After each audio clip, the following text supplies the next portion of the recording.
નમસ્કાર, આપ જોઈ રહ્યા છો ગ્રોથ નાવ ન્યૂઝ ને હું છું આપની સાથે કિંજલ। સમાચારની શરૂઆત કરીએ તો ગુજરાતમાં આગામી 7 દિવસ વરસાદી માહોલ યથાવત રહેશે। જ્યાં રાજ્યમાં આગામી 7 દિવસ મધ્યમથી ભારે વરસાદની શક્યતા વ્યક્ત કરવામાં આવી છે। રાજ્યમાં આગામી 7 દિવસ ભારેથી મધ્યમ વરસાદની શક્યતા વ્યક્ત, જ્યાં દક્ષિણ ગુજરાતમાં ગાજવીજ સાથે ભારે વરસાદની આગાહી કરવામાં આવી છે। સુરત, નવસારી, વલસાડમાં ભારે વરસાદની પણ સંભાવના વ્યક્ત કરાઈ છે। તાપી અને ડાંગમાં પણ ભારે વરસાદનું હવામાન વિભાગ દ્વારા અનુમાન લગાવવામાં આવ્યું છે, જ્યાં ગુજરાતમાં એક સાથે 4 વરસાદી સિસ્ટમ સક્રિય થઈ છે।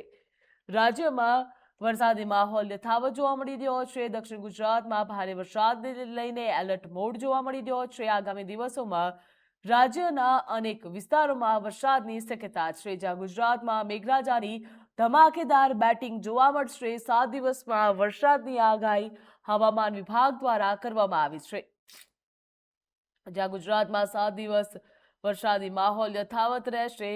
મહત્વનું કહી શકાય, હવામાન વિભાગ દ્વારા કહેવામાં આવ્યું છે કે વરસાદી સિસ્ટમ સક્રિય થતા મધ્યમથી અતિ ભારે વરસાદની શક્યતા છે, જ્યાં સુરત, નવસારી, વલસાડમાં ભારે વરસાદની સંભાવના વ્યક્ત કરવામાં આવી છે, જ્યાં તાપી અને ડાંગમાં પણ ભારે વરસાદની આગાહી વ્યક્ત કરાઈ છે। ગુજરાતમાં એક સાથે 4 વરસાદી સિસ્ટમ સક્રિય થઈ છે। 4 વરસાદી સિસ્ટમ સક્રિયના કારણે રાજ્યમાં વરસાદી માહોલ યથાવત રહેશે।